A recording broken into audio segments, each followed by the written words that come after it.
The two-story commercial brick structure Matt Anderson had built in 1889 at 319 3rd Street had a storied history long before Nels P. Olson came to town. It had seen duty as a grocery store, a temporary post office, and a retail shop. But Olson's arrival in the early 1900s made all the old stories pale in comparison. An experienced newspaperman, Olson had left the Anoka Free Press to come to Red Wing and start his own paper. He bought the struggling Goodhue County News and Argus and changed its name to the Red Wing Free Press. For 2 years, Olson struggled to get enough advertising and subscribers to support his weekly. But he made little headway against Red Wing's Daily Republican, which traced its roots back to 1855. The Republican had done in all other newspapers attempting to compete. Olson's solution? Become a daily too. He wrote, "We've sat up with the corpse for 2 years. That's enough. A weekly cannot compete against a daily. Since we have what little we possess invested in the newspaper equipment and home here, we see no reason why we should not try to make use of the opportunity, even at the risk of displeasing the Daily Republican." Olson and his sons, August, Elmer, and Fred, and daughter Alice, all helped assemble the new daily in offices at 319 3rd Street. Together, they handled editorial and reporting, business, advertising, and circulation. The first issue of the Red Wing Daily Eagle hit the streets on August 10th, 1911, and the battle was joined. Democrats were evolving as a group that appealed to liberals, intellectuals, and reformers, making the Eagle a fresh voice at a time the nation was in political turmoil.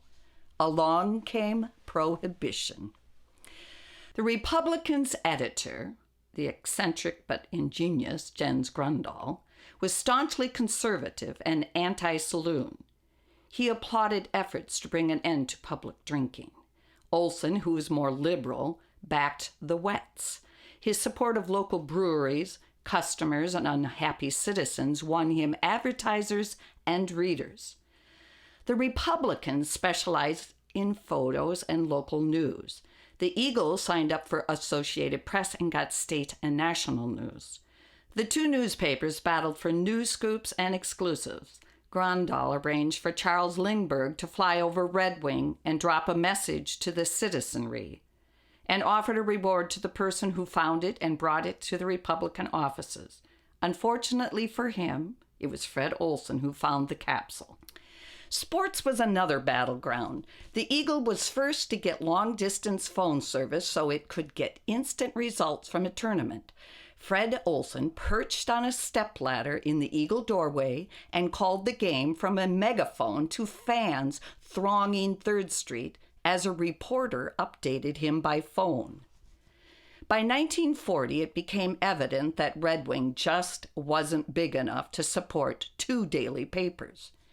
But after 30 years as rivals, neither of the old warhorses was willing to be the first to fold, and local business leaders couldn't talk them into consolidating.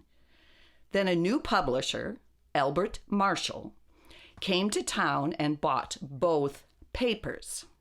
On November 25th, 1940, the first issue of the Daily Republican Eagle was published by a combined staff including Elmer Olson as associate editor.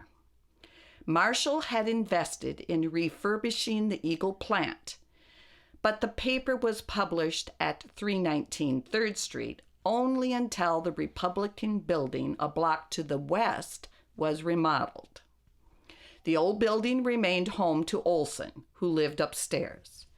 Though the storefront was later remodeled, the second story of the historic building still boasts a stained glass transom that reads 1889, an elaborate pressed metal cornice and window hood moldings.